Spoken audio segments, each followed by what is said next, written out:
Ready, begin. I pledge allegiance to the flag of the United States of America and to the republic for which it stands, one nation, under God, indivisible, with liberty and justice for all.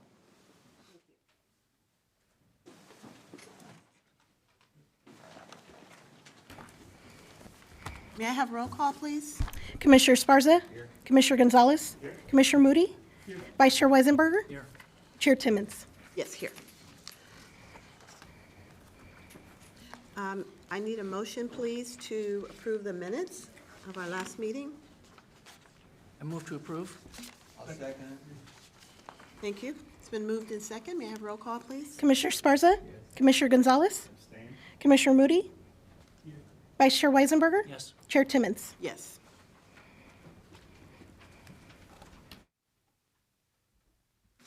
Do we have comments tonight? Yes, we do. We've received a number of public comment cards. One is for item number 2, conditional use permit. And at this time, we have 4 for item number 5, which is the appeal. Okay, thank you.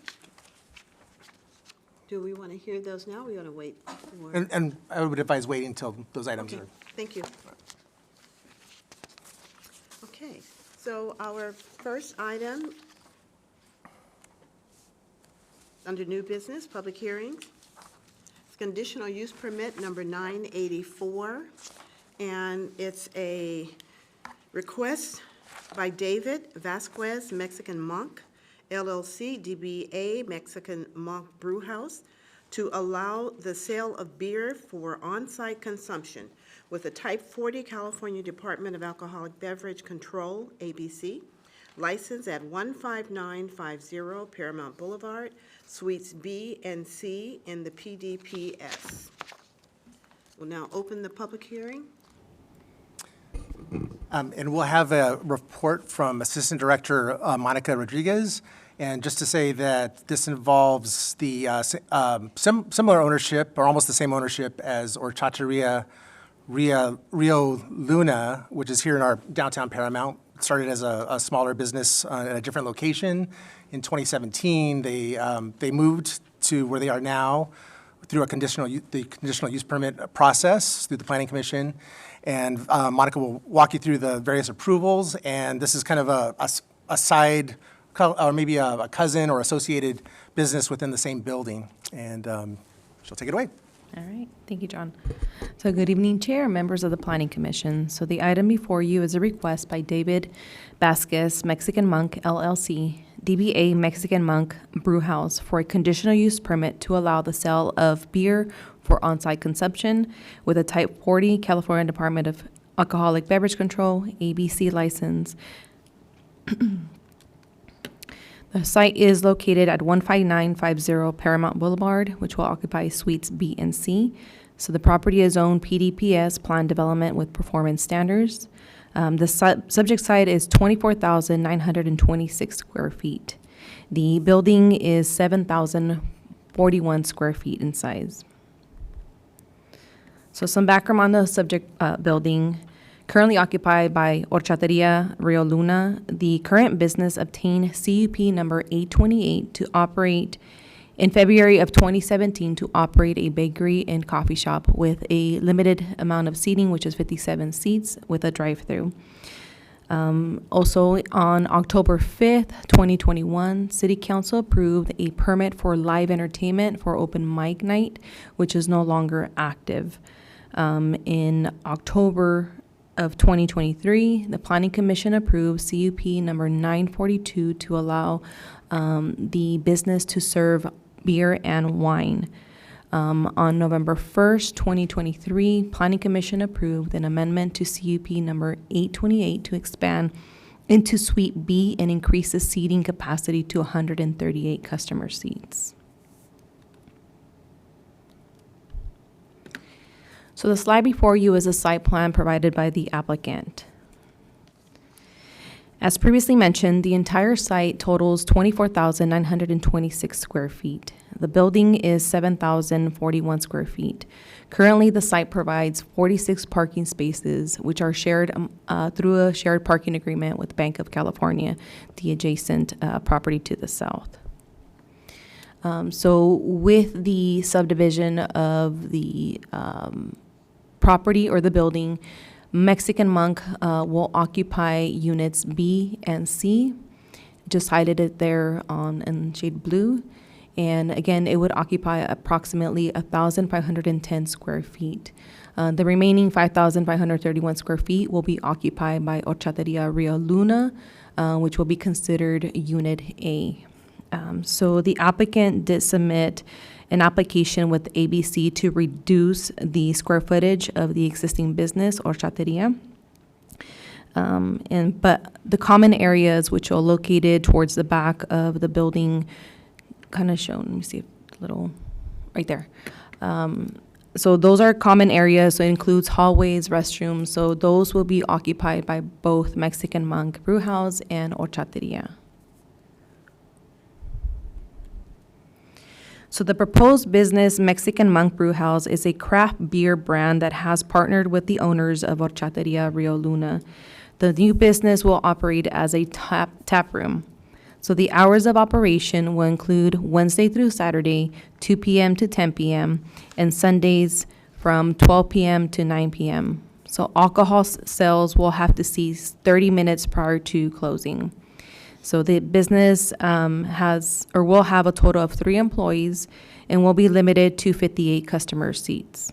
So although no live entertainment is proposed at this time, the applicant has applied and will require city council approval.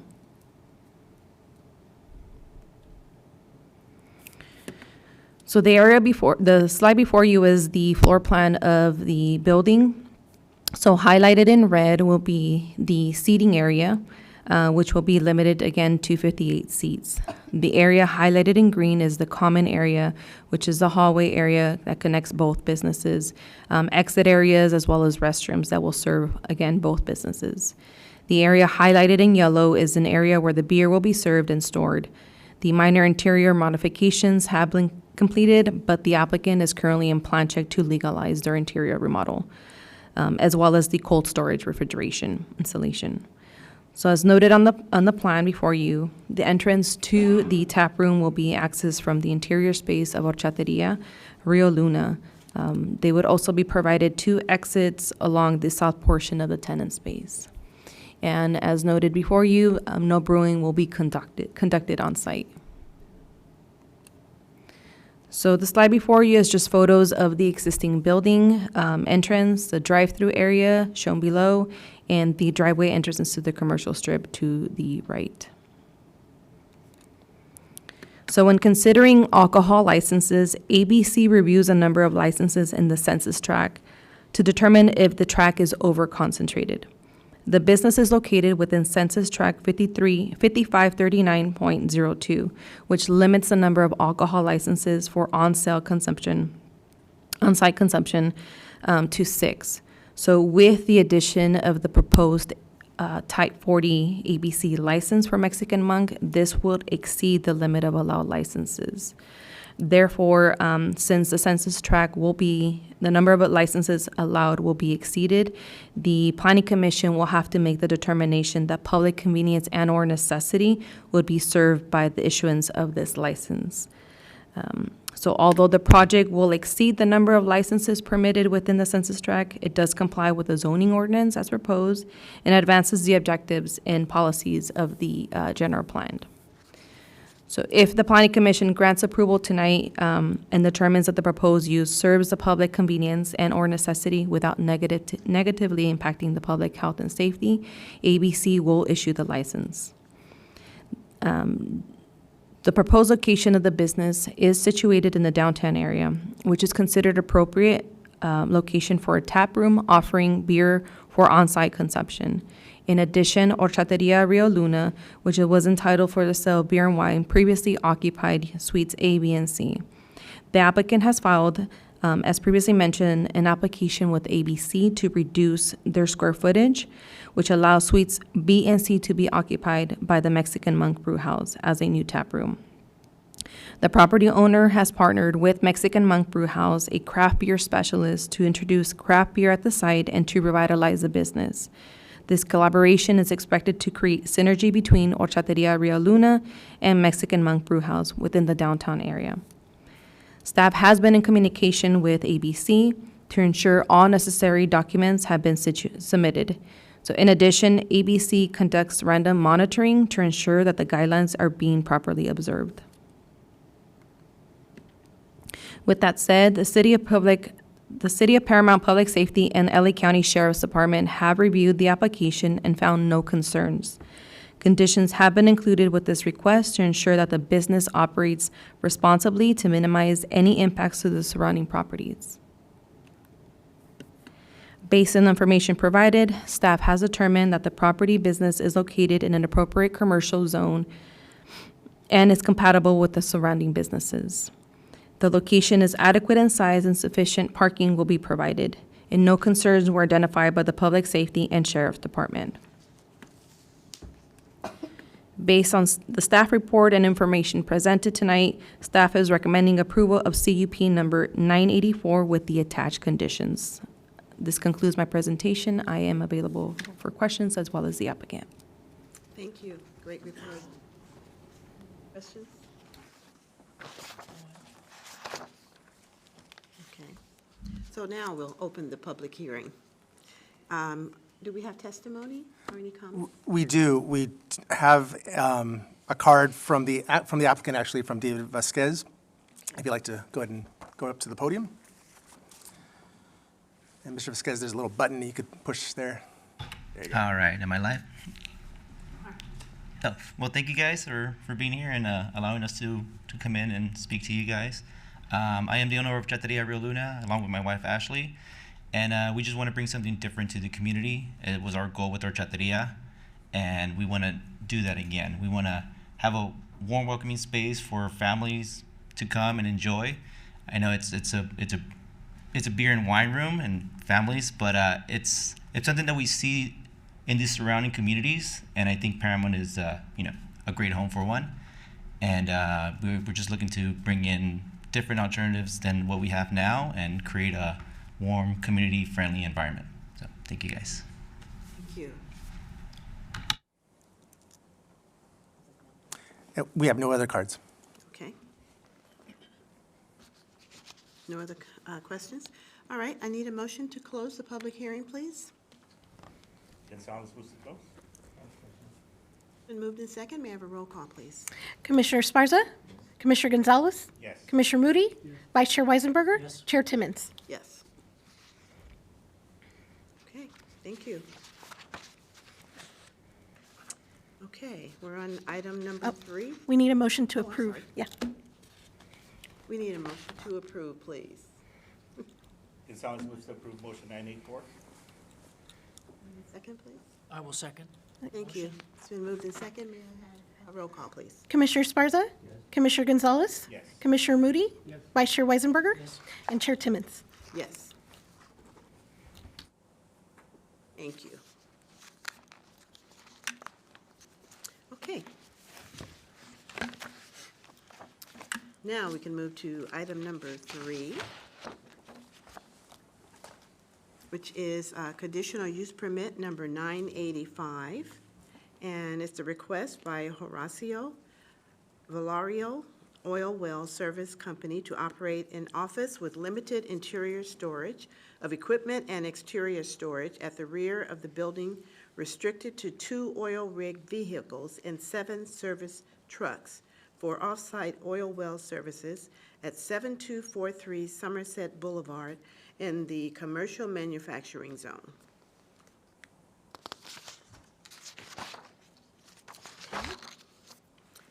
Staff report, please. Yes. So this is a report and presentation that was compiled and prepared by our assistant planner, Leslie Corrales. Ms. Corrales is at school working on her finals, so she's not with us this evening. So I'll be presenting on her behalf and the applicant. So Mr. Villarreal and Oil Well Service at 7243 Somerset Boulevard. This was the location of Schaefer's Asphalt Paving. They decided to retire, so they haven't been there for a few years. They had, I believe, a plumbing tenant, maybe another tenant over the last few years. And those businesses have moved on, so we have the present applicant. So again, it's to operate an office with limited interior storage of equipment and exterior storage at the rear of the building restricted to 2 oil rig vehicles and 7 service trucks for off-site oil well services. So they do their work out of town and up north, Bakersfield, that area and beyond. So it's in the CM Commercial Manufacturing Zone. The site's 45,412 square feet, and the building is just short of 6,000 square feet. So you can kind of see there was an original part of the building that was built in the 70s, and there's an addition that was constructed 2005, I believe. And the area in the back, that would be the area for the limited vehicle storage. So here's another look. You'll see the parking area. There's a gate that's a little on the rusty side, so we have a recommended condition of approval to paint the gate, to touch it up. There are some planters along the perimeter in the front. There's also a condition to improve that with adding more mulch to bring that up to our landscaping standards. And on the back, there's residential to the north. So at the rear, there's a wall topped with a metal extension. We're also recommending a condition of approval to paint the metal extensions. They're showing some wear through the years. A couple sets of floor plans. So it's mostly warehouse, some office. And here's a look. So it might look a little familiar here on a beautiful day it was taken. And the back. So this is the view behind. There's a condition to remove, a proposed condition to remove the unpermitted storage containers and just kind of touch up the building and surface. So in conclusion, the business is adequate in size and location. The storage would be limited and screened from public view. And with that, we recommend approval. We recommend that you adopt resolution number PC 25034, approving CUP number 985, subject to the conditions of approval in the resolution. And I'm happy to answer any questions. Thank you. Sure. Any questions from commissioners? Yes, if I may, just to be clear, John, so there is no work that will be done at this facility, the storage? Right. It's basically their home base, so their office, their files, their staffing, their training, and their workers may come in, but oftentimes the workers aren't there for 2 weeks at a time. They're off-site at their the locations out of the city, out of county often. Thank you.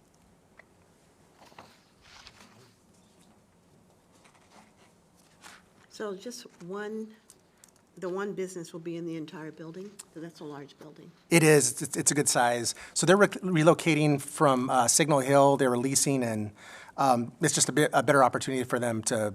So I think they have 30 staff members, 30 employees. Okay. Okay. Any other questions? Thank you for the report. We'll open the public hearing. And do we have any comments? Those in favor or opposed? And no, we don't. No, we don't. Neither in favor or in opposition. Okay, thank you. Okay, so I need a motion to close the public hearing, please. Esparza will close it. Gonzalez, second? Moved in second, may I have roll call? Commissioner Sparza? Commissioner Gonzalez? Yes. Commissioner Moody? Yes. Vice Chair Weisenberger? Yes. Chair Timmons? Yes. Okay, so I need a motion to approve the request by Horacio Valaria Oil Well Service Company to operate an office with limited interior storage of equipment and exterior storage at the rear of the building, restricted to 2 oil rig vehicles and 7 service trucks for off-site oil well services at 7243 Somerset Boulevard. I so move. Thank you. Been moved in second. May I have roll call, please? Commissioner Esparza? Commissioner Gonzalez? Commissioner Moody? Vice Chair Weisenberger? Chair Timmons? Yes. Okay. So we're on item number 4, which is a zoning ordinance to recommendation for the City Council of the City of Paramount to adopt an ordinance prohibiting short-term rentals citywide. So do we have a staff report? Yes, we do. Sorry, yes, we do. And a little bit of history. So you remember early this year, I'm already jumping to 2026. Early this year, you reviewed and you recommended approval to the City Council, kind of a comprehensive update to the zoning ordinance, to the zoning code, some minor changes, and bringing some inconsistencies, getting rid of them, and making everything consistent. So one item that you included was to explicitly prohibit short-term rentals, which are short-term housing rentals less than 30 consecutive days. The City Council took your recommendation and approved the ordinance overall, but they wanted more discussion on this particular topic. So we took it out and brought it back to them. In the end, in October 14 of this year, the City Council directed staff to draft an ordinance strictly prohibiting short-term rentals in the city. So they decided that to move away from it, to be a little more clear and not approve it and not regulate it, to actually prohibit it. So that's what we have before you this evening. So you probably know a short-term rental, there's a number of services. We have some examples here. Vrbo, Airbnb are the bigger of the batch, and there's more popping up. They're taking the place of the traditional hotels, Marriott or Hilton or whatever it may be, motels. A lot of people are opting for the experience. It's a little different. Maybe there's more privacy or something very unique to stay in a home, different types of homes. So it could be in an entire house. It could be a part of a home. And there's many types: single family, duplex, apartment, mobile home. We've heard about the water tower example. You could stay in a water tower or an RV somewhere in the desert. So pretty popular overall. But here in Los Angeles County, you get a mix of opinions from the different cities. I did want to say that there is an express prohibition on the books in the municipal code when it comes to ADUs, accessory dwelling units, and junior ADUs. And that follows state law. So the state doesn't want ADUs to be rented out on a short-term basis. The state's in favor of permanent housing, to keeping, we have a housing crisis, to keep them filled up with people in the long term. So we have that on the books. We also have, 3 examples here.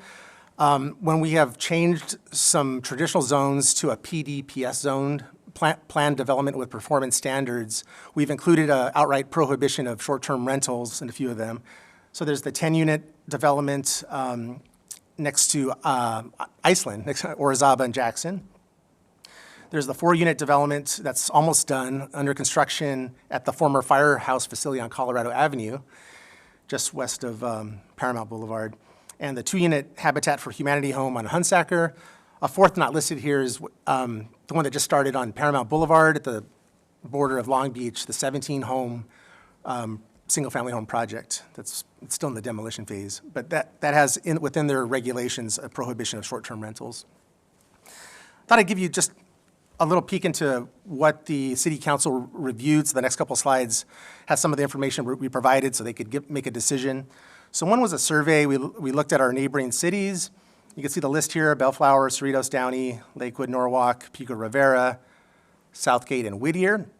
The next 2 columns, we asked if they allow short-term rentals and ADUs, and then in the main home.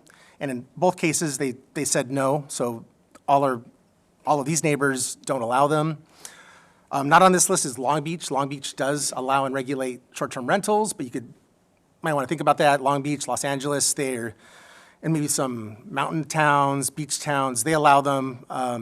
The tourist areas, maybe Anaheim because it's by Disneyland. So that's where you see cities that are a little more accommodating.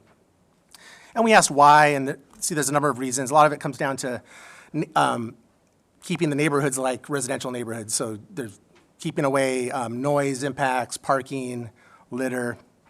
So that's the policy there. We did, we put together this list of pros and cons. There are some pros, so some things that the city council considered, maybe some additional revenue to the city. You do like a bed tax, basically. Extra income to homeowners, and there is the need. The Olympics are coming up, the World Cup. So where's everybody gonna stay? The international visitors. So that was one thought. But overall, the cons kind of won out. There's just so many concerns, so many things that could come up that's very difficult to control on the code enforcement side. The city council didn't want to expend the resources to deal with some of these issues. It's difficult to track. Trash, littering, parking, noise, party houses. You hear about cities that have problems. A home is rented out with different people every week or every other week, and you have to sign a contract. You're a tenant, or not tenant, but you're a visitor, a guest, and I will not do this and that. I will not have extra guests. It's just me and whoever, a small amount. But it doesn't matter. They routinely invite others, and it just kind of gets out of hand. So all in all, council thought, let's prohibit it. So what's in the ordinance before you, it boils down to these 4 points. So we want to make sure we covered all sides. So the first is an outright, there's a section where that's proposed to prohibit short-term rentals in residentially developed properties citywide. So that's pretty clear.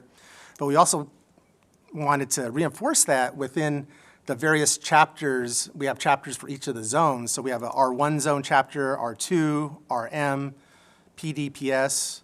So we're proposing to have that prohibition listed in each of those zones.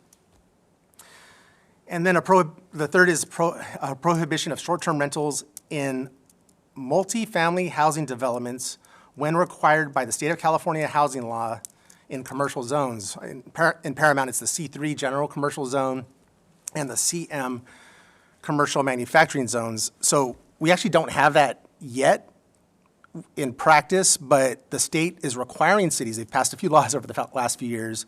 One example is churches. So if a church in a commercial zone, wants to develop their parking lots into housing, the state's telling cities that we have to approve them within some basic guidelines. So we wanted to make sure if that ever does happen, if a church takes that route, that there is that common prohibition of short-term rentals, of housing rentals. And the final category is prohibiting short-term rentals in a residentially developed legal non-conforming property in a commercial or manufacturing zone.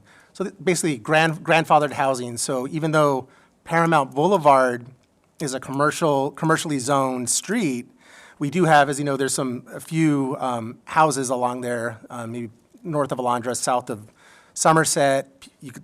It's still a house, it's still legal, but they were permitted many, many years ago.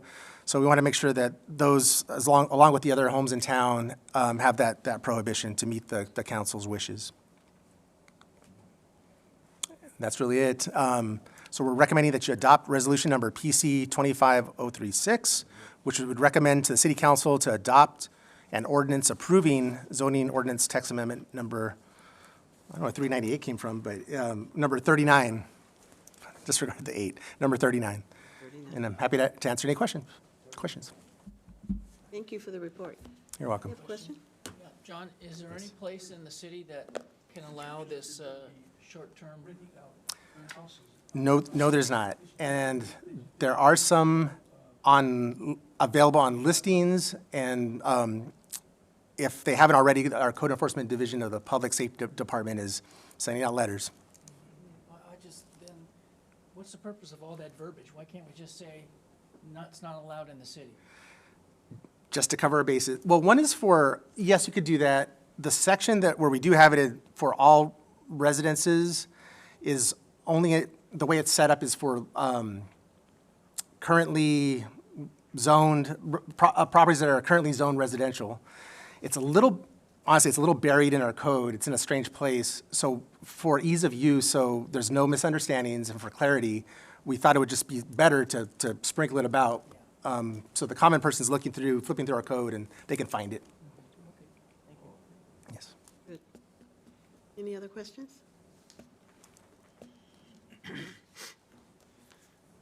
Okay. Do we have any, we need to open the public hearing. Do we have any testimony in favor or opposed? No, we don't, either in favor or opposed. Okay, thank you. All right, I need a motion then to close the public hearing. Motion to close. Second. It's been moved in second. May I have roll call, please? Commissioner Sparza? Commissioner Gonzalez? Yes. Commissioner Moody? Yes. Vice Chair Weisenberger? Yes. Chair Timmons? Yes. Okay, thank you. So I need a motion to approve the, recommending that the City Council approve the zoning ordinance text amendment number 39, amending section 17.04.0110, adding subsections, and 17.16, amending subsections 17.24 and 17.28, adding section 17.44.200 and 17.44.690, and adding subsection 17.72 to title. Motion, please. I move to approve. I'll second it.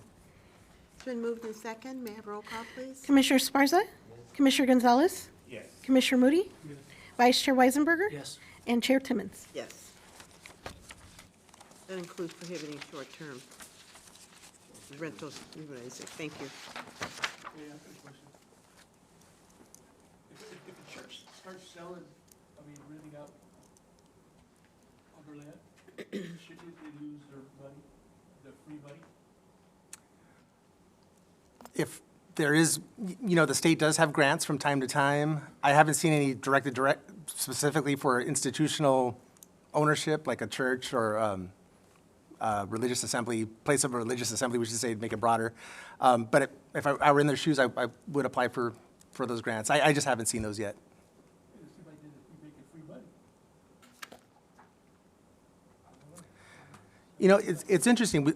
I heard Norwalk has had the Catholic Church submit applications for housing. They have excess land on that particular church. Maybe getting a little off topic, but I don't see that happening here just because for a while, it's a very active church here in town, and I don't see there being excess land available for the time being. But keep in mind, people do live there now. There's a priest and nuns, right, Mr. Sparza? Yeah, but if they get the land, the Catholic Church gets the land or whatever they do. Oh, if the diocese wants to do something that the local church doesn't? There is some. They'll probably be available pretty soon. I would wonder, yes. So, and that would be kind of between the diocese and the local church, and we could see what happens. Okay. Ponder that. Item number 5, appeal of planning and building director decision number 25-1. This is not a public hearing. Do we just have a report? That's right, not a public Thank hearing. you. Yes, and I'm happy to give the report. And I would say that you do have we have solicited speakers cards, so at this point, we have 5. 4 were submitted before the meeting started, and 1 submitted after it started. So we could talk about that. Yeah, so just for the process, we'll have our report here, and then the applicant would have an opportunity to speak, and then any other people from the audience that wish to speak as well, and then you can ask questions, have a discussion, and then we can go from there as far as a decision. Thank you. Thank you. And in summary, so the request is by Hugo Laurel Sanchez from Optima Funeral Home Paramount, appealing a planning and building director decision denying a request by the applicant for a mortuary or funeral home with end-of-life ceremonies for bereaved families to honor recently deceased family members to be considered a permitted use. I know it's quite a bit in that statement, but we'll kind of break it down and explain it as we go. The location is 8131 Rosecrans Avenue, which is located zoning-wise, it's in the North Paramount Gateway specific plan area.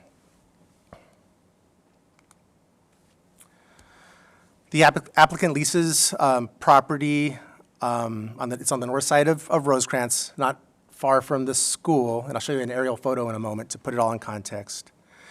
They lease about 5,000 square feet of commercial space in this building. Suite B, they're calling it, within the 19,398 square foot building. The building was built in 1977, and an addition, so if I believe this is the case, I believe the two-story portion was the original, and the addition was to the west in the 80s. So what you're looking at is a view looking across Rosecrans at the subject property, and on the photo on the right is looking at the rear of the property, and I'll kind of guide you with this next photo. So what this is looking at is as if you're standing at this location in the parking lot and looking like that, looking east, and you're seeing this part of the building. I'll kind of go back. So what this is where I'm circling is this north portion of the building, just to kind of put it all in context. So the property is along Rosecrans Avenue on the north side. It's outlined in red. You can see the building there. It's to the west of Anderson Street, which is where, Wiener Schnitzel is, just a little landmark. And across from, there's the field for the high school. And just to the east of Orizaba Avenue. So between Orizaba and Anderson. And just zooming in here so you get a better look. There, in the front, we have the building is occupied by, there's a dentist, there's an attorney, they're kind of in the front, and the property owner, which is basically the union offices and union hall, and I believe the property owner is in the audience and may speak later this evening. And the applicant, I don't have the defined suite location, but it's basically toward the back, this back portion on the first floor. So a couple more photos. The top photo is the view looking west to east at, let me go back, is looking at this side here. So where the cursor is this view here. It's the same. And typically, if you drive by during the day, the door is open, and you can see a sign inside Optima, and the applicant's offices are right inside there. At the bottom, the photo at the bottom is a photo of the inside of this business suite taken in May, and you can see there's seating set up, like for a typical type of services. Next slide is a site plan, and same as before, the applicant did not delineate the specifics of where the building is, of where the suite is within the building, but again, it's toward the back. They did note Unit B existing main entrance, which I mentioned is the door that's typically open. You could see into it, and there's the other entrance from the previous photo at the north part of the building. You can see the parking spaces all around. So to give you some background on what the existing zoning ordinance or our code says in terms of the definitions for mortuaries. Mortuaries are defined as the following: funeral homes and parlors where deceased are prepared for burial or cremation and funeral services may be conducted. In the code, the municipal code presently, at this time, allows for mortuaries as a possibility with a conditional use permit through the public hearing process through the Planning Commission, only in one zone, in the C3 General Commercial Zone. And keep in mind, this is, we'll get into celebrations of life and viewings that may not have anything to do with burial or cremation. But this is the only definition, the only use that's even remotely near what the applicant is is discussing. So funeral homes and parlors where deceased are prepared for burial or cremation, and funeral services. So it's the and funeral services in particular. So I mentioned that the location is in the North Paramount Gateway specific plan area. The plan contains 4 land use designations. This property is in the MU1 zone within that plan. MU1 is mixed use, medium density. And I do want to point out in the documents before, in the report that went out, it was incorrectly noted that the location was in the MU2 area. And for all intents and purposes, they're identical. The only difference is the MU2, for the most part, allows for more housing. So it's really not related. There's no housing in this discussion. In this area, the North Paramount Gateway plan has this statement about the MU1 zone, which is below the bottom paragraph. The mixed-use zones are intended to activate Paramount Boulevard and Rosecrans Avenue with a combination of commercial and residential uses. This may be accomplished with vertical mixed use, which is residential uses placed above a ground floor commercial use, or horizontal mixed use, residential uses placed next to commercial uses. But in this case, it's an existing building that predates this plan. So it's all about commercial. Wanted to show you an excerpt from the plan showing the land use area. So this is the plan area all within the red boundary. And you can see that it's an area north of Rosecrans Avenue, on both sides of Paramount Boulevard. So it's to the west of Anderson Street. So you remember from the aerial photo, it's the Wiener Schnitzel at the corner. So it's within that area. So in this area between Anderson and Orizaba, the subject property is in that red area, and you can see the corresponding zone is MU1. And then below it says mixed use, medium density, and talks about the residential density. So in this plan, it notes what you can do with the property, the use categories. Section 3.4, permitted uses by zone of the North Paramount Gateway specific plan. It lists permissible land uses by zone within table 3.4. Mortuaries, funeral homes, and quotes is from the applicant's language, end-of-life ceremonies for bereaved families to honor recently deceased family members. Though all those are not listed as permitted uses at all within this plan area, or they're not listed as uses possible with a conditional use permit. So they're just not listed at all. This table, the use table, it does have a category at the very end, other similar uses approved by a planning director, and that allows for an administrative determination without the need for planning commission or city council review to determine that a use it fits. It's basically equivalent of one of the other listed uses. What's an example? So if the list said tax office, but someone came in and said, I'm an accountant, but it doesn't say accountant, the director could make the determination, well, accountant and tax office, those are almost the same thing. Go ahead and let's consider it a permitted use. So that's kind of what that means. Here's an excerpt. So this isn't the complete table, but this is the area that we'll be referring to. The applicant is going to refer to, as part of their appeal, having their use similar to this category, entertainment and assembly uses. And you'll see the categories art galleries, indoor recreation, and youth centers and senior centers, in short. And on the right side, at the very bottom is the section I mentioned, miscellaneous, other similar uses approved by the planning director, P permitted.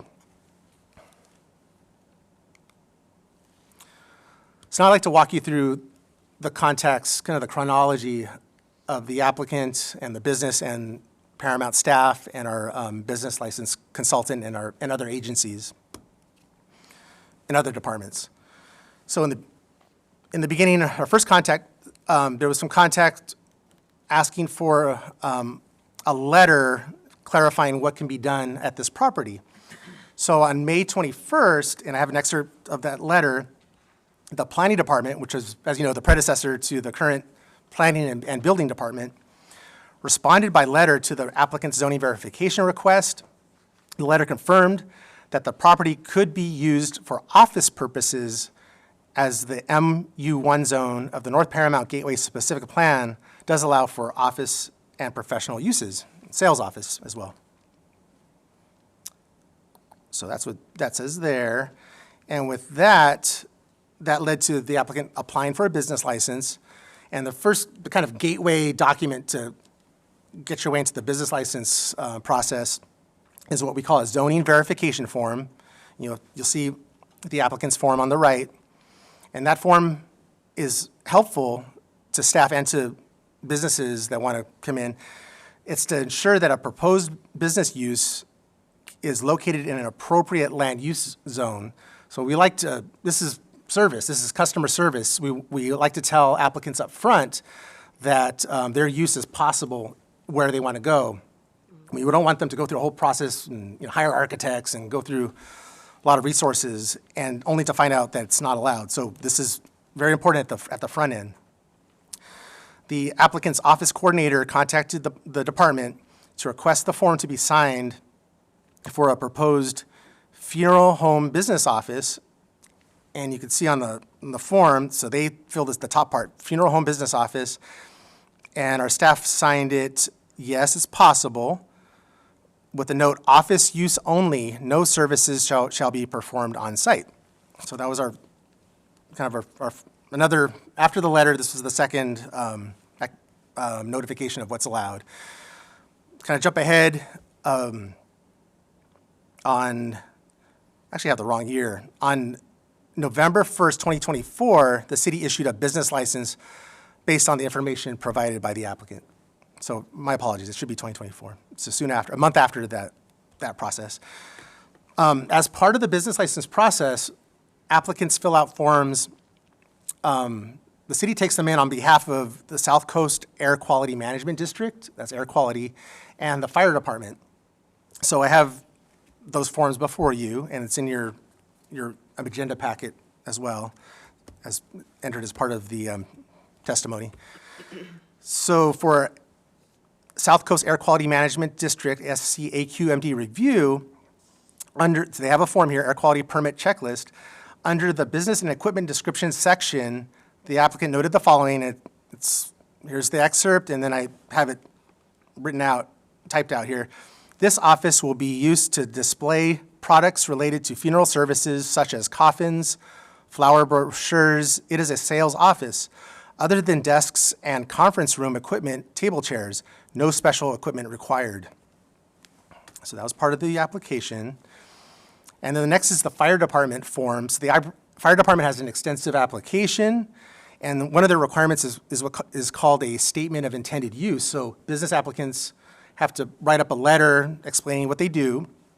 And in that letter, which is here, it's in your agenda packet, also part of the testimony, states, operations conducted, this is what the applicant wrote. Operations conducted in the building are as follows. A, showroom, display setup of funeral services. B, general office activities. C, waiting room.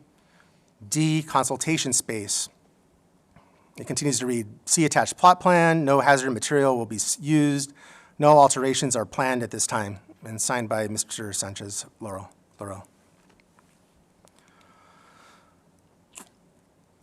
Now on to, I'd like to explain, get a little detail about the unpermitted construction and the unpermitted use, which is contrary to what was presented in their documentation. In December 2024, a building inspector issued a stop work notice, which is just as it sounds. The building inspectors issue a stop work notice. It tells a contractor or a property owner or a tenant to stop unpermitted construction.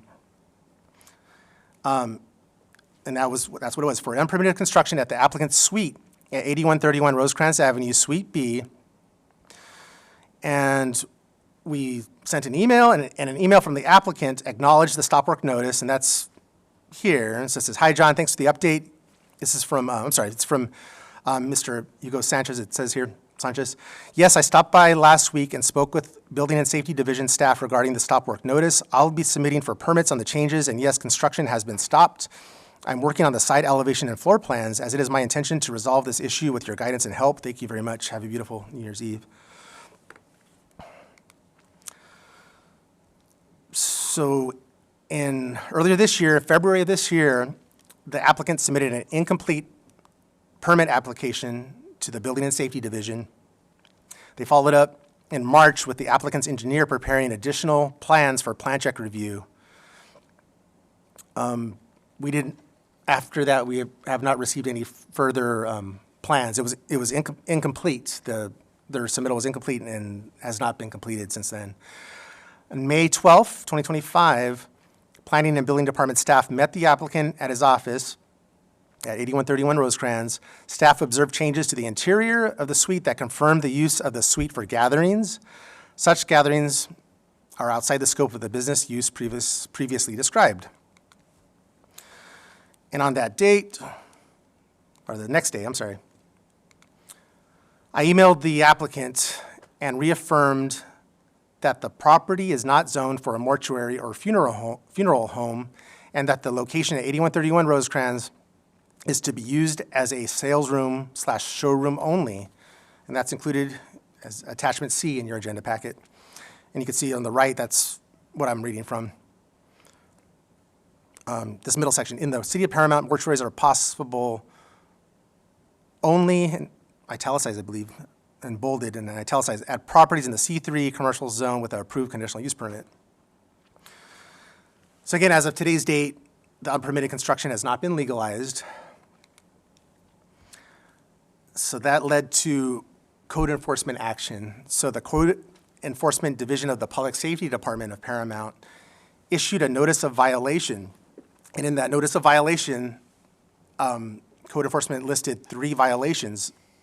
The first cited the city code about limitations on land use, and in bold, it's also in bold on the notice of violation. So it's just a copy, but it's just stated the business is being used as a mortuary / funeral home in a property that is not zoned for that use. The property was approved to be used as offices for a funeral home business.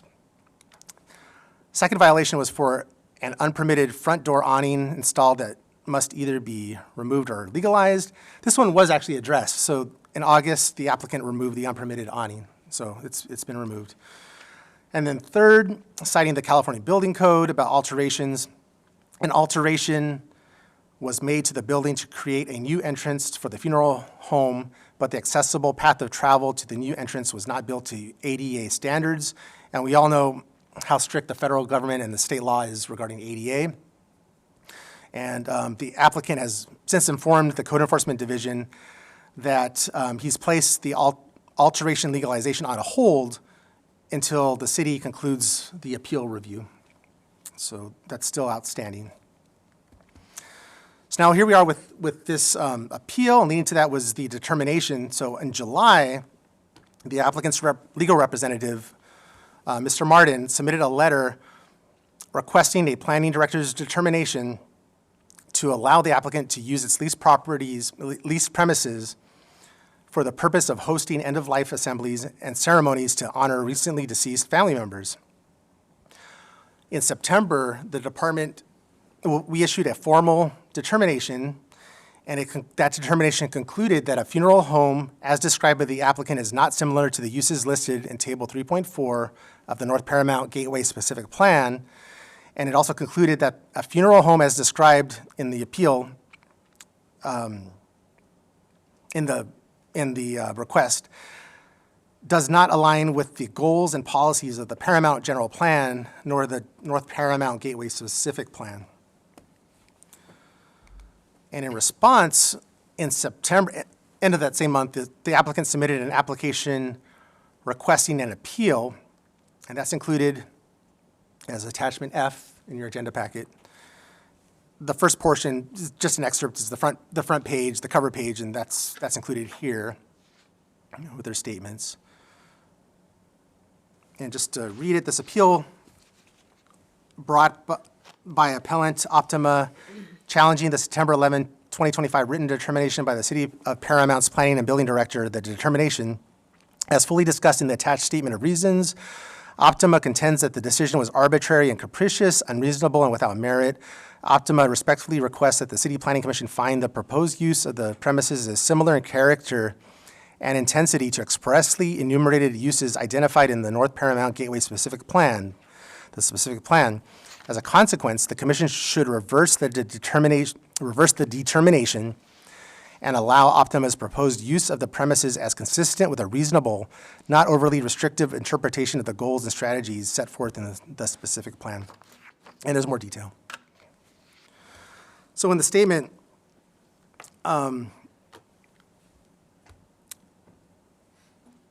the applicant considers the determination as overly restrictive and contends that the business does not differ in any meaningful respect in terms of use, character, or intensity from other expressly enumerated assembly uses, and further states that the determination, in quotes, appears to be a purposefully misleading attempt to conflate Optima's proposed use, namely a venue for end-of-life assemblies and ceremonies with a full mortuary, which involves the extensive handling, storage, chemical processing, cremation, et cetera, of deceased people.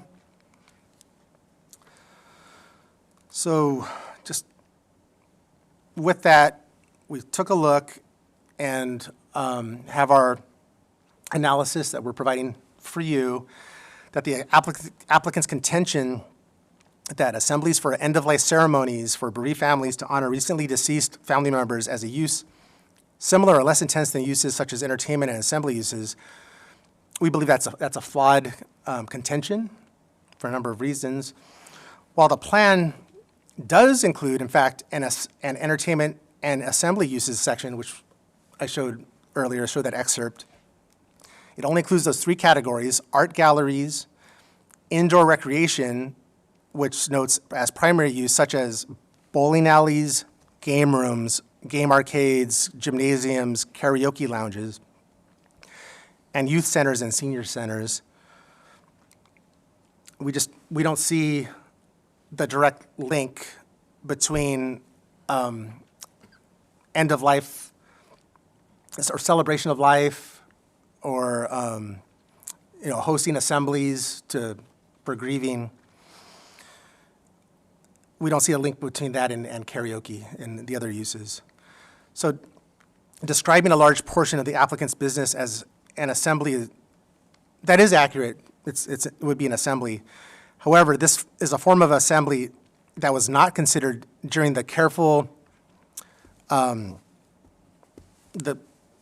very thoughtful development of the North Paramount Gateway specific plan. Went through extensive public outreach. It's like a two and a half year process to get this plan together. Community outreach, surveys, workshops, pop-up events, onto the formal hearings with the Planning Commission and City Council. This type of use was not considered. The applicant's business type, it's unique. It's a unique type of business. It's a category of its own. It includes motorcades for the deceased, and that's an off-site element that is not a part of indoor recreation type of businesses, just to point that out. And the applicant's attempting to draw a distinction between providing assemblies for end-of-life ceremonies and traditional mortuaries and/or funeral homes, saying that there's a difference there. But at their website that we looked at last week, OptimaFuneralHome.com, it noted the following: Optima Funeral Home Paramount, Inc., established on September 12, 2024, is a family-owned funeral home located at 8131 Rosecrans Avenue, Suite B, Paramount, California, 90723. They offer compassionate and personalized funeral and cremation services to families of all backgrounds and beliefs.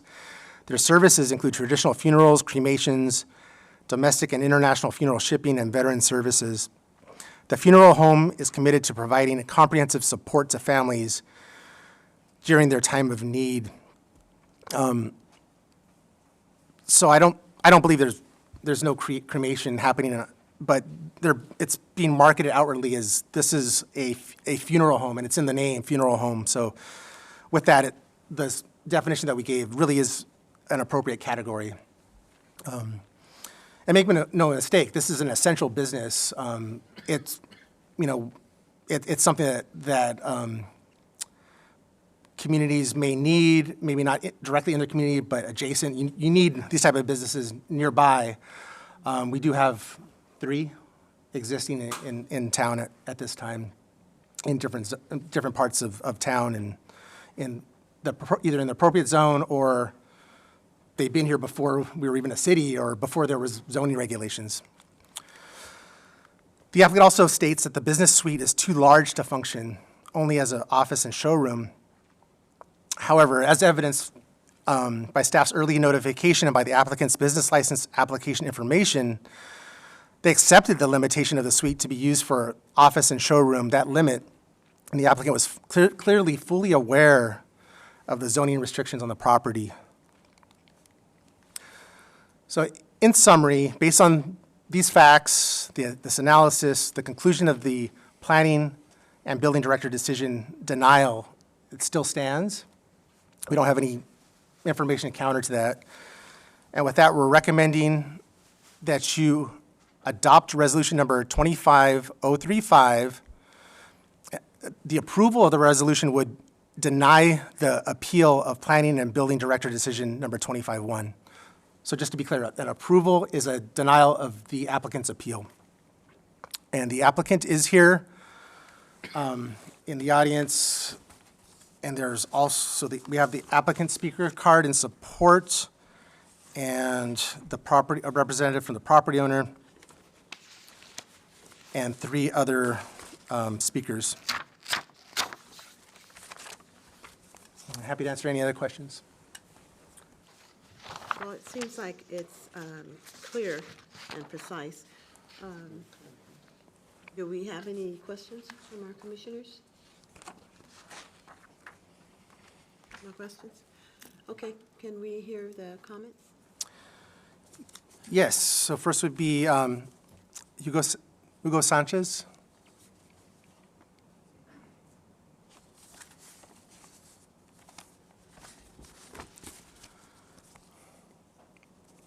With his representation. Yes, thank you.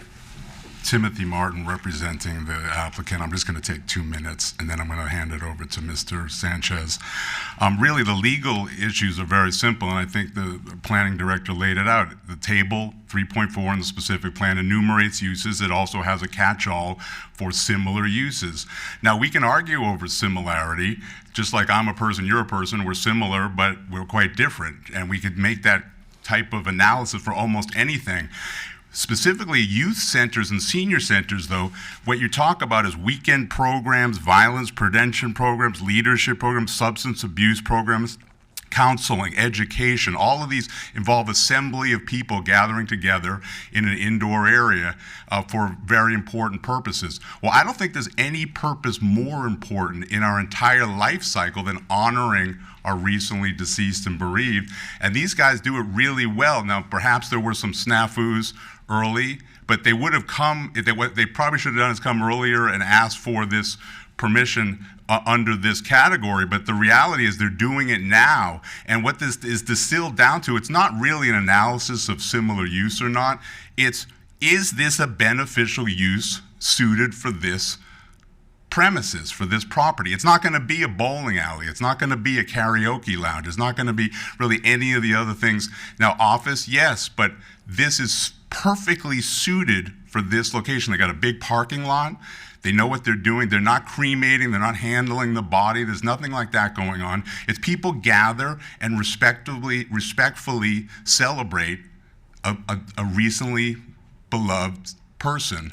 And then they leave, and there's no externalities whatsoever with this. And I believe it should be classified as a community benefit, just like right now you have delicatessen as community benefit. Are you going to argue that this service is less beneficial to the community than a delicatessen? And nothing against delis, but they're basically providing snack food and sandwiches.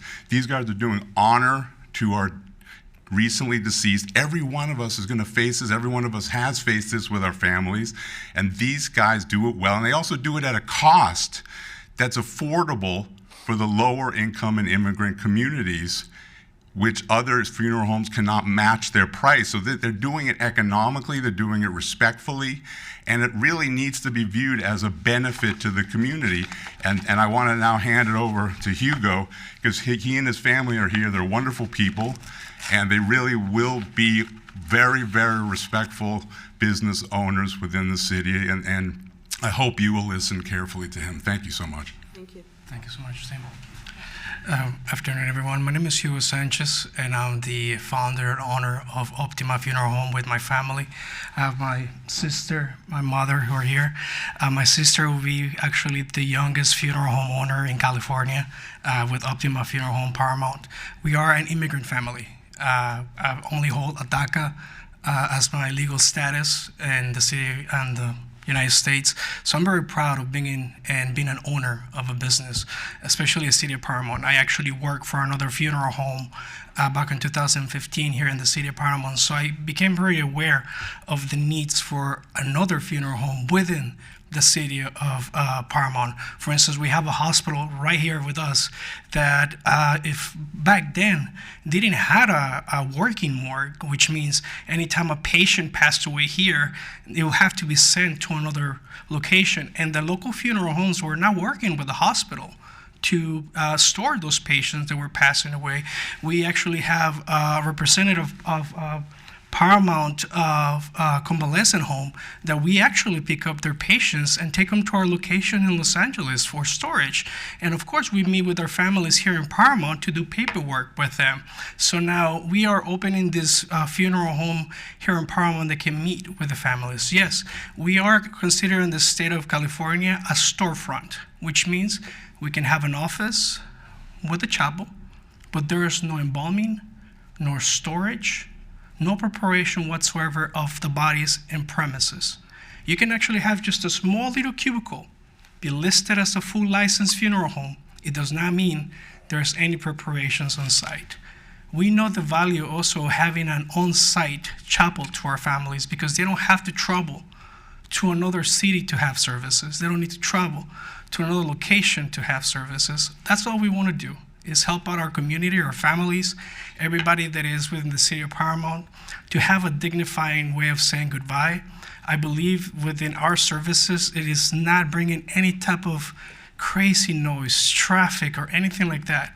And I want to say that every single request that has been asked by the Building and Safety and Planning and all of these locations, we're willing to meet each one of those requests as soon as possible. We put a lot of the stuff on hold that was requested based on you guys' decision today, because it will be not a wise decision from the owners of the building to pave the entire parking lot when we might just have to take out that one door that led to that chapel area that we are suggesting to do, because we will just put it back into a window if it's not approved, because there will be no need for it anymore. So we'll go back to the original structure of that. So once again, I wish you guys will find it within your heart to allow us to bring a service that we all know is well needed. If the pandemic taught us anything, was how important it was to have a funeral home. I remember during the pandemic, families were calling us with one question that no family should be asking: is there room?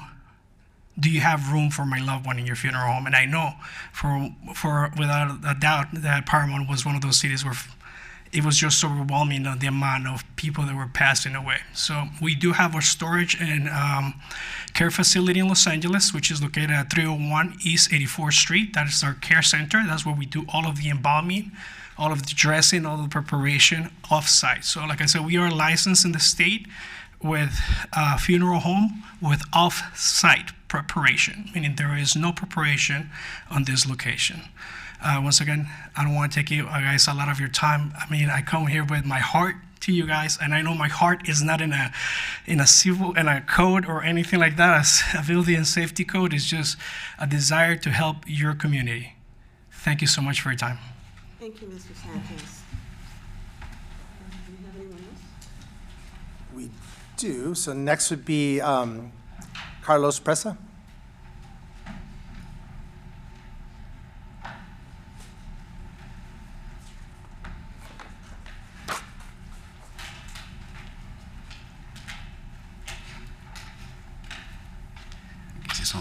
Good evening, everyone. My name is Carlos Presa. I'm the business manager for the building 8131. It was built back in the 70s and then finalized in 1984. Has been always been utilized, but eventually our tenants move on in 2002. So ever since 2002, we only have one tenant, a dentist's office. A few years ago, it was a decision of our members to lease the building, right? Try to lease it back, since it was only a couple cars parked there all the time. So we went ahead and hired a broker, tried to get the building filled up. So I totally understand, right, the code, but listening to the Northgate plant, right, the intention is to bring life to the area, bring businesses, bring foot traffic and stuff like that with, whatever bars, other senior centers, all of that. So in my mind, right, when Optima approached us and apply for the space, I was reluctant to it for many reasons, but eventually, my members decided that it was a way to have another service, right? Service to the community. It's low impact.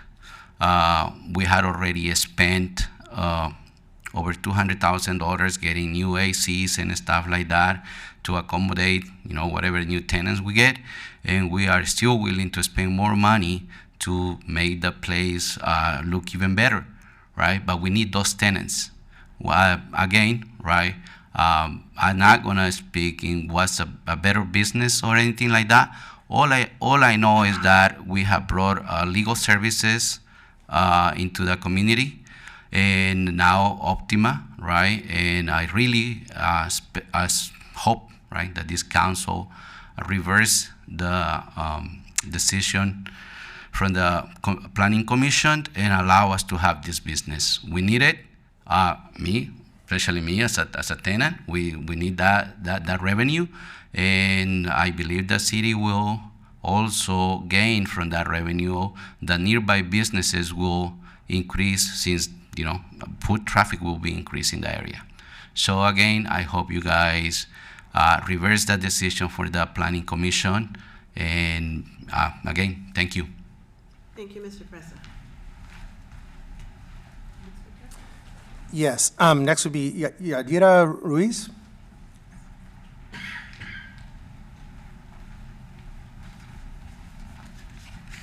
Hello, thank you for your time. Good evening. I'm here as a Paramount resident. I've lived here all my life. I'm also here as a hospice partner for Optima. I just want to say that Optima Funeral Home has similar values as Paramount. As Paramount, always putting their residents first, Optima Funeral Home also puts their families first, ensuring that, their needs are met during their grieving time. Optima is not only a business, right? They always make sure that the services and their families are always attended. I do think that Paramount should give an equal opportunity to continue providing services for Optima Funeral Home in the city. Optima should have the opportunity to have a place for these families, not only for them to say their last goodbyes, right? But Optima does a well job of being cultural competent and having fair opportunities for their families. And not only that, but Optima for our hospice patients. They've taken so many patients without pay because families that are low income haven't had a cent to pay. And they've done it out of their heart because that's who they are. So if you guys give them the opportunity, it would be a good place for Paramount to have for their residents. Thank you. Thank you.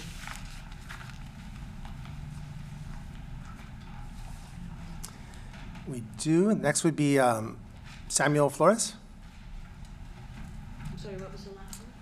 Flores. Flores, thank you.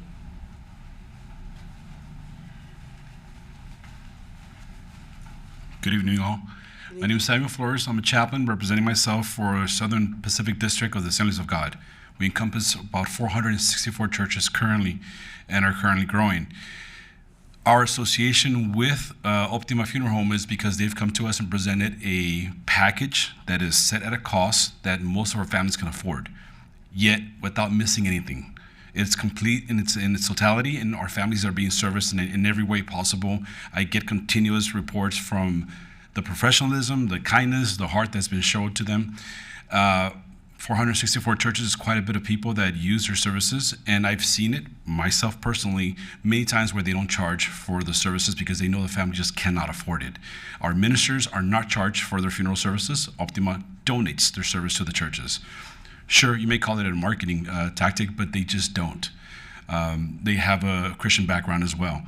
I know that I've seen it also where they've taken families that have had a tragic incident online on news, and they've offered their services free of charge as well. It is a family-based business, and it's something that in the city of Paramount would be beneficial, as I've seen it throughout South Central and throughout the churches that we have where they buried my pastor's wife as well. And the attention to detail, the kindness, the compassion, the connection they have with so many other services that don't only donate themselves, but they have other organizations donate as well. I can attest personally that their service is needed and necessary as the aging population continues to increase throughout Southern California. Paramount would benefit greatly having another funeral home that could offer the services in the way that they do, their special way, their own unique way. Thank you very much for your time. Thank you, Mr. Flores.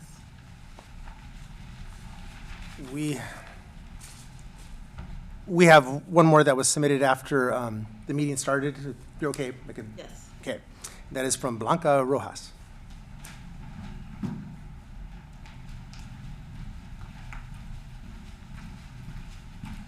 Good evening. Hi, my name is Blanca. I am representing Paramount Convalescent Hospital. We do work about a street away from Optima. When a representative from Optima came into the building, it's kind of rare for a funeral to come and offer their services for any, residents. As a convalescent home, we do take patients that are long-term, that are just for rehab, or that are hospice patients.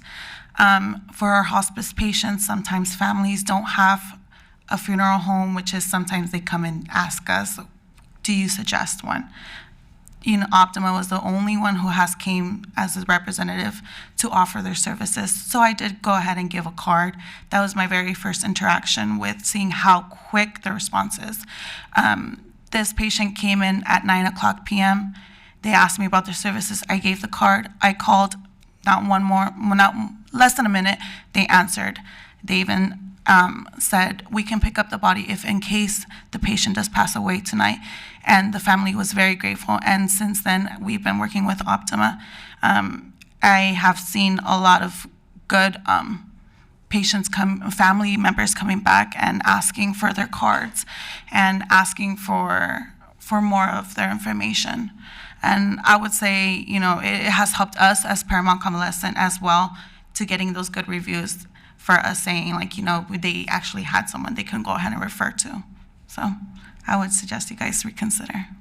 Thank you for your time. Thank you. And that's the last submitted card. Okay, thank you. Any comments from our commissioners? Comments? Okay. Oh, please. I'm really torn. I'm really torn hearing the testimony from our speakers and Mr. Sanchez. There's no doubt we have a need for this. And it sounds that you guys do a great job. And affordable. Just look at the original intent. I think it was very clear what was allowed and how you represented the services that you provided. So I'm struggling with this.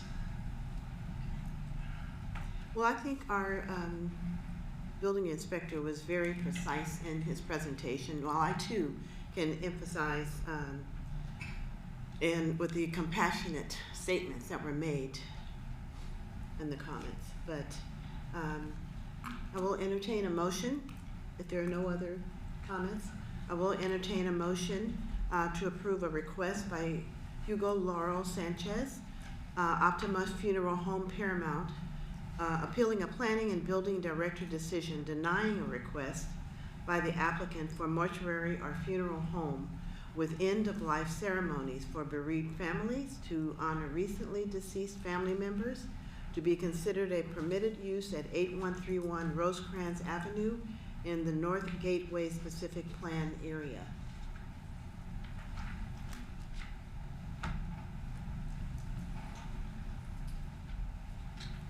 Motion?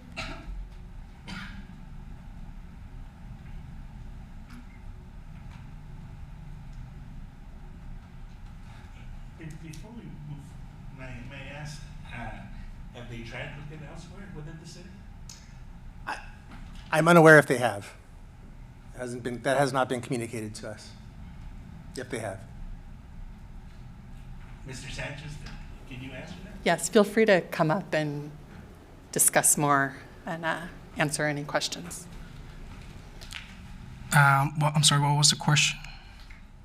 So I'll start with my initial comment. I think the planning department was very clear with their communication to you.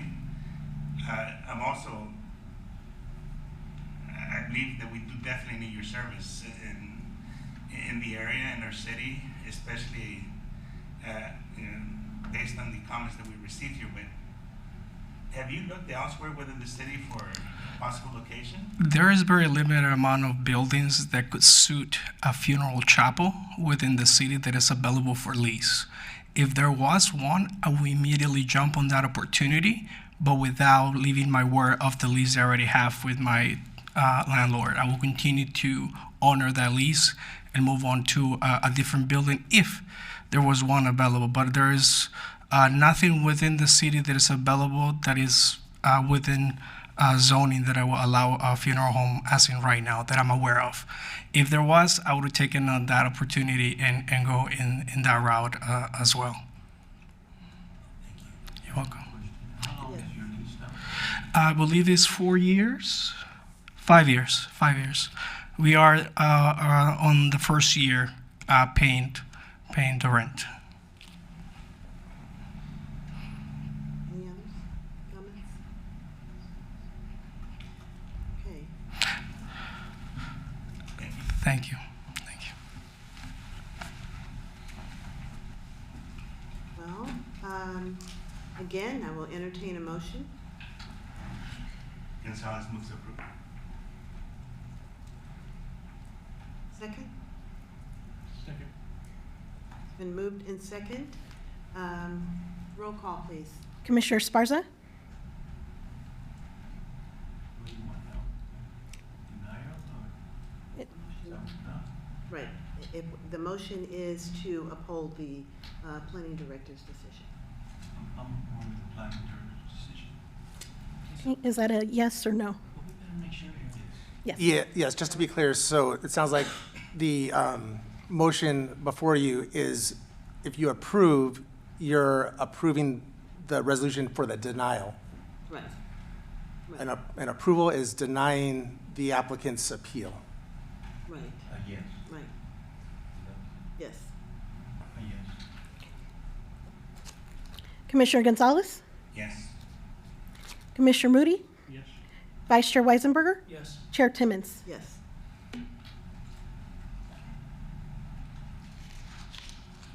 Motion upheld for denying a request by the applicant. Yes. Be a unanimous decision.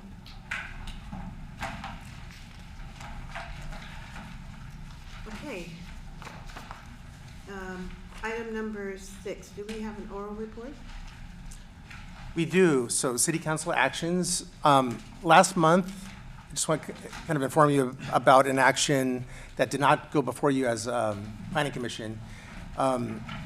Assistant Director Monica Rodriguez, she put together an ordinance for dealing with abandoned and vacant properties, so including vacant and abandoned buildings and suites within buildings. So it goes from suites to buildings to properties.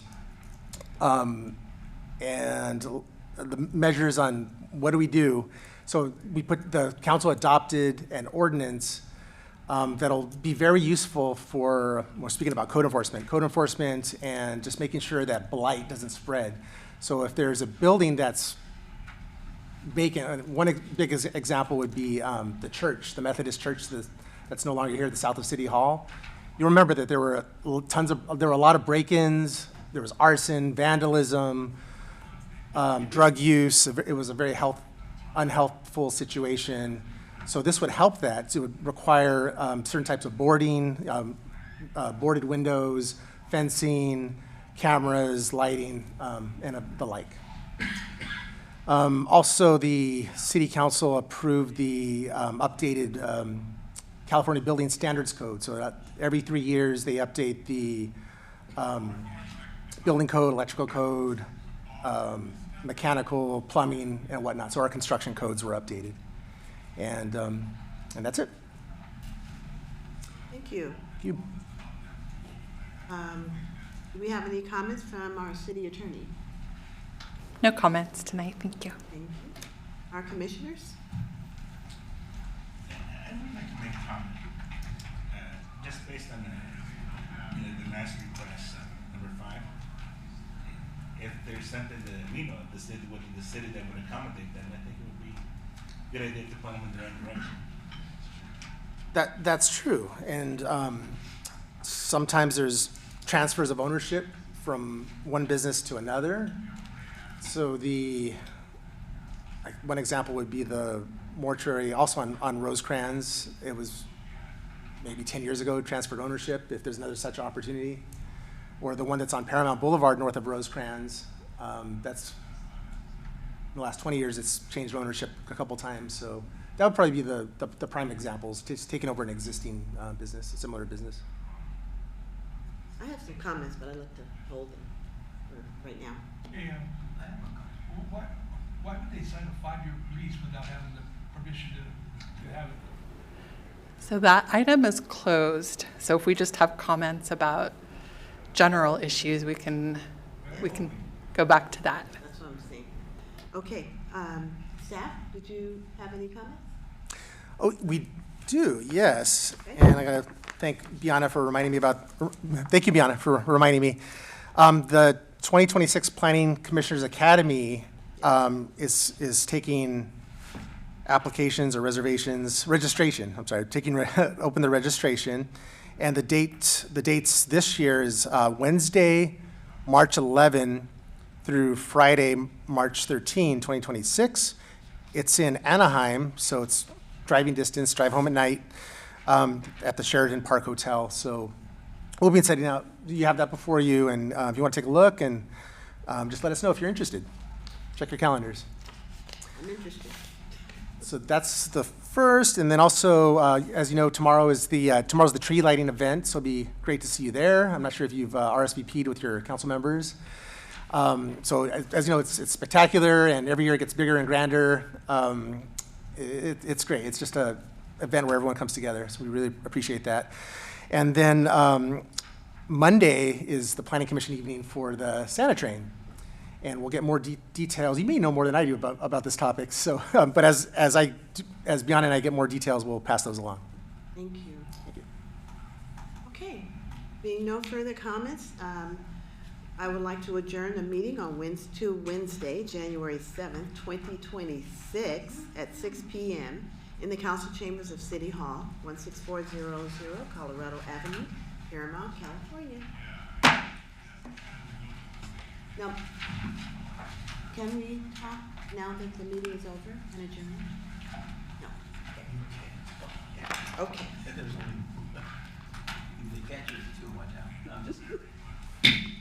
Paramount Development Review Board is called to order December 2nd. Roll call members, please. Board Member Gonzalez? Here. Board Member Moody? Here. Board Member Timmons? Here. Vice Chair Weisenberger? Here. Chair Sparza? Here. Item 1 is Timmons, so moved. Second. Board Member Gonzalez? Abstain? Board Member Moody? Yes. Board Member Timmons? Yes. Vice Chair Weisenberger? Yes. Chair Esparza? Yes. Any public comments? No, we have no public comments. Reports, we have, item 2 is the oral report of the development review application number 25009, 15538 Rosales Alley project update. Yes, so in October, you'll recall approving an application for a metal building on basically an empty lot off Rosales Alley. There's been a small change that we're handling administratively, but we thought it'd be something to let you know what this small change is. And with that, so he's over here. I'm sorry. Associate Planner Ivan Reyes will give the presentation. Thank you, John. Just a quick update here on the building itself for this development review application number 25009. On the left-hand side, on the evening of the DRA, the site plan was approved for a 1,225 square foot building. The metal building, as John mentioned, it had a dimensions of 35 feet by 35 feet. Now, since the approval, the applicant has spoken with staff addressing an issue with that. They didn't take into account that these dimensions of the metal building is a custom build as opposed to a prefabricated build where no modifications will have to occur. So with that, the applicant came back with a proposal on the changing the dimensions essentially of the building. And I do want to point out on the agenda report, the small summary there, it did classify the dimensions as 40 by 35, which is 1,400 square feet. That was a mistake. Before you on the screen on the right-hand side is simply a 40 by 30 foot building, which is actually 1,200 square feet. So it's essentially the building will essentially get smaller. As you notice on the new site plan, there is now a increase of the sides or the front setback in this case, going from a 10-foot setback to a 15-foot setback. That is the only change as opposed to the dimensions and setbacks to the rear and the side and the parking lot situation that will all remain the same. Now, as opposed to the materials of the building, essentially that would also remain the same. It's just the dimensions that would change. So before you is the, just to a refresher, the elevations of corrugated metal with some stone veneer siding on the building itself. So same color, same materials will be used, just different dimensions. This concludes my presentation. If you have any questions, I'll be happy to clarify. I have a question. Sure. Did they go ahead and just put the beams on themselves before they came into planning? Did they do that? No, so no construction has been done. They're simply at this moment in the plan check phase with the building and safety division. So they caught this really early on instead of opposed to having permits issued and a construction site. So yeah, to answer your question, there's no construction at this time. There's no construction. Correct. They're simply applying for their building permits at this time for review. Oh, okay. Has anybody gone to the site? No, have anybody been to the site? You don't see. No, they haven't started. But I do have may I ask a question? What about the front, the facade of the front? Are they doing anything to kind of like give it a little more uplift? Because I don't see like any plants, or maybe the color or something. So on the west elevation, are you referring to on the 15-foot setback area? Right. No, the only thing that will be essentially upgraded is landscaping, which there isn't any landscaping at this time. Oh, I'm asking. There is going to be. Yeah, there will be landscaping. That was part of their conditions of approval. Okay. I thought I heard you said that, right? But I was. For the setback increase, yes. But yeah, thank you for bringing that up. Okay, thank you. Any other questions?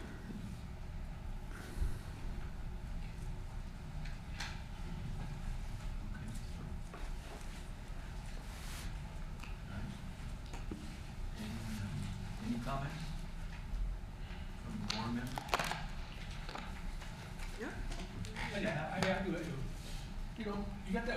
right there, you know, that's in an alley. You guys ain't big on bars. You know, what can they do to keep people out of that building? They can, well, other means of security, so lighting, cameras. But you're right. If they want to have something on the windows, they can install them on the inside, so we're okay with the interior. There's also the, like 3M, they make a product like window tinting, but it's strengthens the windows, so it's hard to damage. You throw a rock at it and the rock bounces off. So there are other products. Because it's very close to the alley. To the alley. It is. They have a lot, there's lighting more now than it's ever been. Oh, especially with the LED, once they changed to LED, it really brightened up the alley, you're right. They have on the other building that they just purchased, they put new lighting. On the building as well, I see. Oh, yeah, I've been through this. Right. That's why I was saying about the construction when I saw that. And you say there's no construction, so, okay. Staff? Oh, no comments. Yep. Okay, so the Paramount Development Review Board is adjourned till Wednesday, January 7th, 2026, at 6 p.m. in the conference chamber of City Hall on Colorado Avenue, Paramount.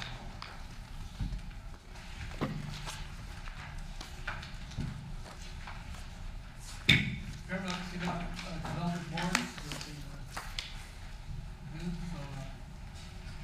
roll call please. Board Member Sparza?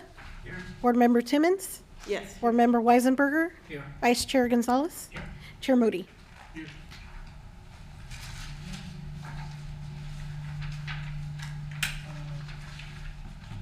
Approval of the bids for November 5th, 2025. I'll move to approve. Who seconded? I'm sorry. Gonzalez. Yes, Yeah, Ms. that's Sparza. the thing that, yeah. Thank you. Roll call? Board Member Sparza? Yes. Board Member Timmons? Yes. Board Member Weisenberger? Yes. Vice Chair Gonzalez? Abstain? Chair Moody? Yeah. Public comments, John? We have no public comments. All right. Report? Forward? Yeah, so Associate Planner Ivan Reyes, he's going to give a presentation, actually sharing some work that our Administrative Services Department provided to the City Council recently. So a lot of great help to the business community. So take it away, Ivan. Thank you, John. This is just an overview of the economic development update here in the city and some initiatives that are occurring at this moment. Just before you, here is the city website of the economic development page. It has been revamped and updated with a lot of the business needs and up-to-date information that anybody can access here. So if take a look at it, paramountcity.gov/economic-development. It has a lot of good resources for business owners and someone who's thinking about opening a business here in Paramount can access. And just to, there's also been some outreach and community input surveys. This doesn't happen often, so it's really good to get a refresher. Back in September, there was a period from September 4th through October 31st. A community input survey was conducted. Paramount received over 200 plus responses, so that's and 84 of them live here in Paramount, so that's a good, pretty good turnout here. Some of the top, essentially, topics and I guess needs of the people here in the community are as follows. The top development priorities revolve around entertainment, parks, and fitness. For restaurant favorites, it was a mix of fast casual, Asian and Mediterranean foods. Most requested amenities, farmers markets, youth centers, and community gardens. And with community values of 90% support walkable outdoor spaces and 85% say cultural diversity is very important here in the community. So this gives you a good idea of essentially the needs of what the people are looking for, what Paramount can do to pivot to make these things happen here in our city. So some ongoing business, I guess some impacts or rebates that we offer to the city. We have a business security rebate. So there is up to $1,000 in rebates available for Paramount businesses with eligible upgrades, which include security cameras, motion sensor lighting, alarm systems for these businesses, whether it's commercial or industrial. Why does it matter? Well, it lessens the crime here. It enhances the safety for customers and employees, and it supports a secure, business-friendly environment. So these are all important for many business owners, and as opposed to the residents and the patrons who visit these businesses. They want to feel safe here in their community. The program impact, 11 businesses have been awarded since the program has started. So this is ongoing. Chamber of Commerce membership scholarship, they offer $2,500 in total. Today, they have provided 9 scholarships with these businesses in support of that. So it's a good amount. The scholarship started here in early this year in February, and there's about $490 left. So it is, pretty popular. We like to see this, all the money being used for a good cause here for the Chamber of Commerce. For the scholarships. The Paramount Boost Club, so it's been released since May of this year, $95,000 in grant funding available for a first come, first serve. What you can get is up to $5,000 in marketing to support a business.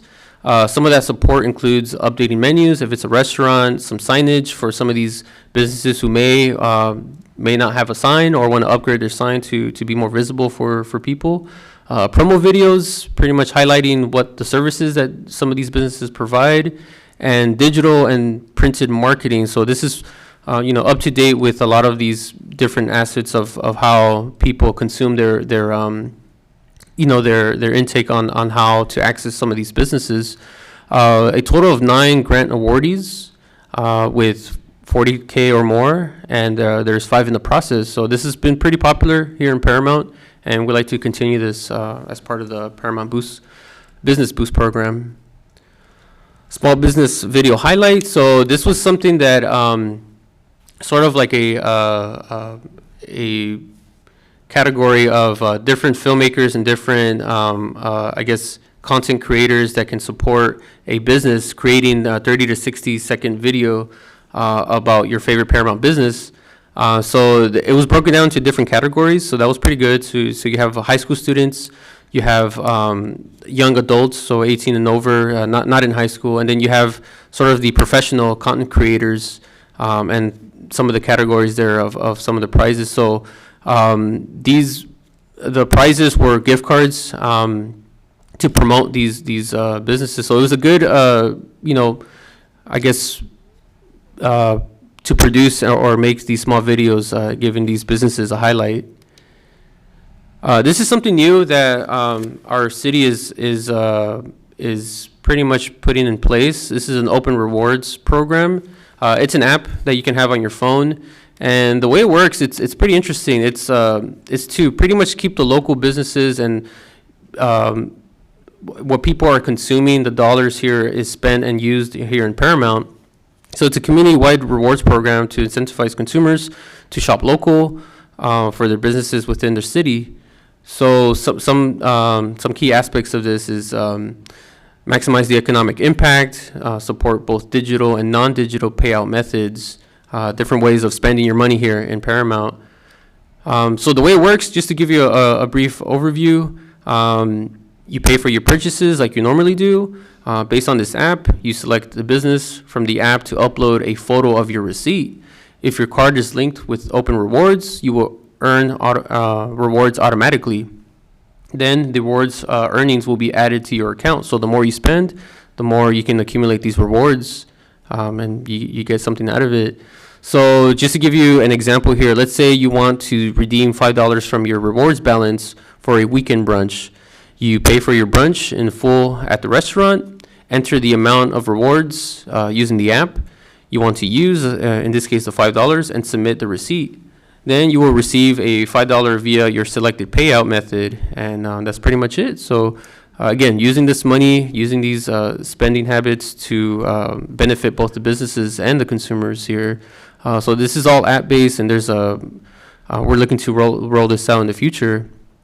And here is again, if participating businesses here in Paramount, you would see them here. You can view vouchers, gift rewards. You can discover some businesses. It's all through the app. pretty interactive, and it's good to highlight some of these businesses. So that's just a brief overview of what was shared at the council meeting. And yeah, we're looking to revitalize the economic impacts here and keep it growing here in Paramount. Okay, I got a question. Hey, where's Paramount rub guy on that? On Paramount Boulevard, the store? Yep, between Melandra and Somerset. Yeah. Yes, they used to be on Rosecrans, and they were in the news because somebody kidnapped Godzilla, which was their giant, what was that, the Gila monster or something. So, but Godzilla was found in Huntington Park, reclaimed, and then they moved to this location on Paramount Boulevard. So, yes, they are well known. It's kind of across from Kathy's Bakery, a little south though. South, okay. Parties and all kinds of things. Yeah, they go out to schools, I think. Might get another steak. No? All right. Can I ask a question? Just one quick question. When you're talking about the businesses, we're specifically talking about the businesses right here in our city. Here in Paramount, yes, Okay, that's so correct. Like, if you go to Starbucks a lot, then you can get the points and use it. Yeah, and I believe there's already something like that here in Paramount, but yeah, if they're participating here with this program, yeah, it could be something, another aspect of that. Okay, that's good. I like that. Is there a map somewhere that's got all the businesses in where they're at, like on Paramount Boulevard or Laundry or everything like that? You know, it'd be interesting, the Chamber of Commerce, they used to have a physical map, and I understand they were looking at bringing it back. We have some old maps. It hasn't been updated in a while, but you know, the world's kind of, I think it's because we're moving to the digital world and folks are just relying on their phones. But as you say that, you know, if you look at this example, I think this is Lancaster, California, and you could kind of see on this example, the different shops that kind of pop up. There's a different symbol, one for eating or one for a service. So that's something that would go in line with the gift card program. It's high tech. High tech. Thank you, Ivan. Ivan, you were talking about the boost program for small businesses. What is considered a small business? I believe there was some criteria to that here. They needed to have certain amount of employees. I don't believe it goes over it here, but there was a certain amount of employees that they had to have. Is it 20, for them 25? 25? Oh, I see, yeah, must have 25 or less employees and 250,000 or less annual gross receipts. So that was the eligibility requirements. Okay, I must have missed that. Thank you. Good job. Okay, comments, board members? Jim? Comments to staff? No, but just hope everyone had a great Thanksgiving.